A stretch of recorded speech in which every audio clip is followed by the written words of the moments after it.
Coronavirus diary for Thursday, May the 14th of 2020. We're at Palmetto Dunes, Hilton Head Island. It's a beautiful night. Breeze coming onto the shore. Gentle breeze. Warm and pretty. People are out. There's a little energy. The tourists are coming back. You see people look like they're on vacation and happy to be on vacation again. That's good. It's good to be here. Tonight's gospel lesson, John 15. Back to the word abide.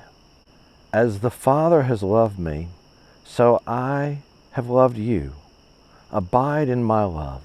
If you keep my commandments, you will abide in my love, just as I have kept my Father's commandments and abide in his love. These things I have spoken to you, that my joy may be in you, and that your joy may be full.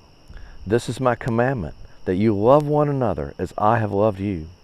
Greater love has no man than this, that a man lay down his life for his friends.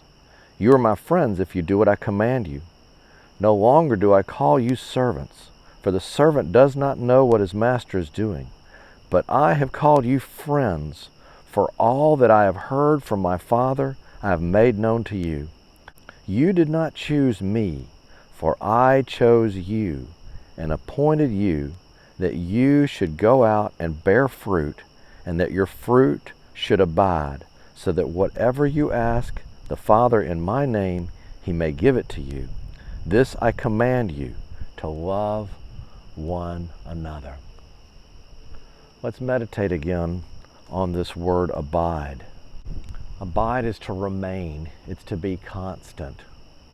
And in a culture such as ours, there's not much value for abiding, to wait patiently for something good, to wait patiently to love someone, to wait patiently to serve someone. And yet when we reach the end of our lives and we can barely get up and down, feed ourselves, it's the people abide who often get paid a few bucks an hour that we appreciate the most. So abiding is such a beautiful word. But look what this means. To abide means to remain with God, remain near God. And so abiding is as good a word as I can think of. We're to abide in Jesus the way Jesus abides in the Father, and the Father abides in him. And if we do that, just as he's one in being with the Father, through him all things were made, then we'll be transcendently connected to Jesus himself, the Godhead. And as such, we can bear fruit for him. We can do things we never imagined doing, such as that fisherman, Peter, becoming a great preacher of the gospel, or that Pharisee, Saul, becoming the great Paul, St. Paul. That's what God can do in us. But we're not necessarily called to do great things. We're called to do little things with great love.